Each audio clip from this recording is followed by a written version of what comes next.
Covid में तो 3 महीने नहीं लगे थे गवर्नमेंट को अप्लाई करने में, तो अभी स्ट्राइक कॉल ऑफ के 3 महीने बाद क्यों होगा? क्यों ये जल्दी नहीं हो सकता? हमारे अपने हॉस्पिटल में 2 इंसिडेंट्स हुए जो कि इतने हीनियस नहीं थे, पर उसमें सेफ्टी कंसर्न था डॉक्टर्स का। डॉक्टर्स ने ये चीज हमने अपने ऊपर अथॉरिटीज को बताई है। हमारी सीनियर फैकल्टी, हमारा हॉस्पिटल का मैनेजमेंट वो हमारे साथ है। उनके अपने कंसर्न्स हैं, उनके पास अपने रिस्ट्रिक्शन है, सर्विस कंडक्ट को ध्यान रखना होता है, बट वो भी यही चाहते हैं कि ये ऐसे हादसे दोबारा कभी ना हो इस देश में। जैसे एज अ फीमेल डॉक्टर आप यहाँ पर डिप्लॉयड हो रखे हैं, तो क्या क्या चीजें आपको फेस करनी पड़ती है? कुछ प्रॉब्लम्स हो या फिर क्या फैसिलिटी आपको यहाँ पर हॉस्पिटल के अंदर प्रोवाइड हो रही है? मेरी नाम डॉक्टर सुचिस्मिता दास है। मैं यहाँ पे मेडिसिन डिपार्टमेंट में सीनियर रेजिडेंट हूँ।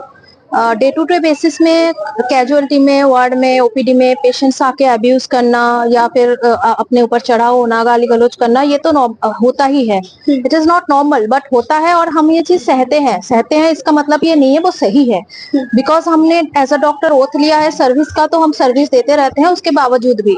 बट किसी को नहीं पसंद है during service, during work place हमें ऐसा कुछ किया जाए। सिंपल बात है। आज एक ऑन ड्यूटी डॉक्टर पे अगर बात, ऑन ड्यूटी पुलिस पे बात है, ऑन ड्यूटी लॉयर पे बात है, तो अगर ऐसा कुछ उनके साथ होता है तो इमीडिएट रिएक्शन आता है, इमीडिएट एक्शन होता है। तो आज क्यों नहीं एक ऑन ड्यूटी डॉक्टर के ऊपर बात आई तो ये रिएक्शन आ रहा है।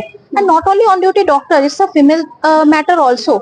ऐसा तो है नहीं सिर्फ डॉक्टर के साथ हुआ है, ऐसा बहुत न्यूज इवन मीडिया में आता भी नहीं है जो फीमेल्स के साथ हो जाता है।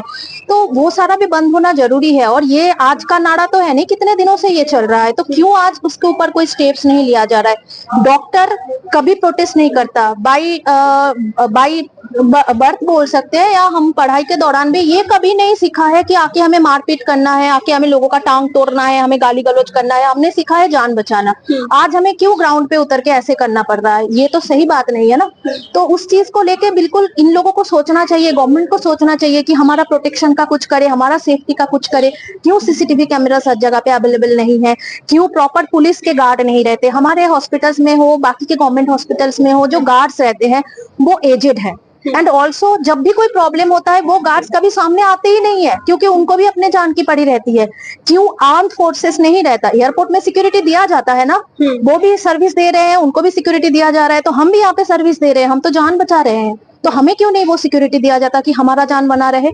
तो एज अ लेडी डॉक्टर की बात नहीं है, एज अ लेडी कहीं पे भी काम करना, बाहर आना जाना हो, वर्क प्लेस में हो, हमारे लिए हम हर चीज अनसेफ है।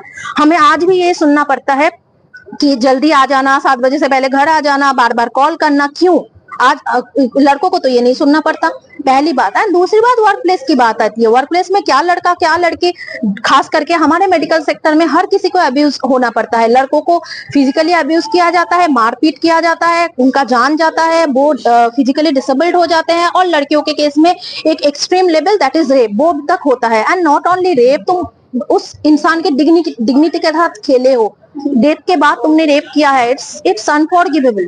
और जो भी कॉन्स्टिट्यूशन बाकी के सारे देश में, ये बस इंडिया की बात नहीं है, इंडिया के बाहर भी बाकी सारे देश में इस चीज का लॉ है, और बहुत स्ट्रिक्ट लॉ है यूएई कंट्रीज में एंड अदर कंट्रीज में। हमारे क्यों नहीं है? हमारे क्यों एक एक केस क्यों है? बाकी कंट्रीज की तरह क्यों इम्प्लीमेंट नहीं होता? बाकी कंट्रीज से तो बड़ा कंट्री भी है, ये पॉपुलेशन बहुत ज्यादा है। तो हमारा मांग वही है, प्रॉपर पनिशमेंट हो, एंड ऐसा पनिशमेंट हो जो सबके लिए एक बन जाए कि हाँ ऐसा हो सकता है। लोग कहा जा रहा है कि जो उसमें रेपिस्ट को जो पकड़ा गया है वो 1 से ज्यादा की तादाद में है। केस जो है वो सीबीआई के पास भी पहुंच गया है। उसके बावजूद भी अभी भी जो है प्रोटेस्ट जो आप लोगों का चल रहा है लगातार मांगों को लेकर, अगर नहीं ये पूरा हो रहा या नहीं पकड़े जा रहे तो क्या योजना आगे के लिए बना? पहली बात है, जो योजना अभी भी हुआ है वो भी फ्रूटफुल है क्या? सीबीआई इन्वेस्टिगेशन का बोल तो दिया गया, सीबीआई अभी तक क्यों नहीं आया है? और सीबीआई आके करेगा क्या? एविडेंस नहीं होगा तो किस चीज का इन्वेस्टिगेशन? ऑलरेडी एविडेंस को वाइप आउट कर दिया चुका है। और बाकी आती है गैंग रेप की बात कि एक जना किया कि बहुत जने ने किया है। एक लड़की को जब रेप किया जाता है, लड़की ऑफकोर्स बैठी तो रहती है नहीं, वो भी अपना हाथ पैर मारती है, वो अपना नाखून चलाती है। संजय रॉय, उसके पूरे बॉडी में कोई भी निशान है इंजरी का? और अगर मान भी लिया कि संजय रॉय ने अकेला ही किया है, तो फिर पोस्टमार्टम रिपोर्ट में जो 150 ग्राम ऑफ सीमेंट का एविडेंस मिला है वो कैसे आया? एक बंदे का इतना सीमेंट होता है? तो एंड ऑल्सो तुमने जहाँ पे ये क्राइम हुआ उसके जस्ट सामने वाले वॉशरूम में क्रिमिनल्स ने हाथ धोया है, जहाँ पे ब्लड स्टेन होगा, सब कुछ होगा। तुमने बड़े आसानी से इतने सालों तक तो तुमने डीडीआर का सोचा नहीं था, तो अचानक से क्या चुल चढ़ गई कि तुम्हें एकदम से डीडीआर बनाना पड़ा और उसी वॉशरूम को तोड़ना पड़ा स्पेसिफिकली? तो ये सब चीजें वही बात हुआ ना कि एसओपीज है, बस एक तरीके से सबूतों को मिटाने की एग्जैक्टली वाइप आउट कर रहे हैं ये लोगों के हिसाब से। ऑन पेपर तो हमने सब कुछ करके रखा है, सेफ्टी का बोल के रखा है, तो होगा। ऐसे होगा होगा करने से नहीं होगा ना, कब होगा और कितने जान जाने के बाद होगा?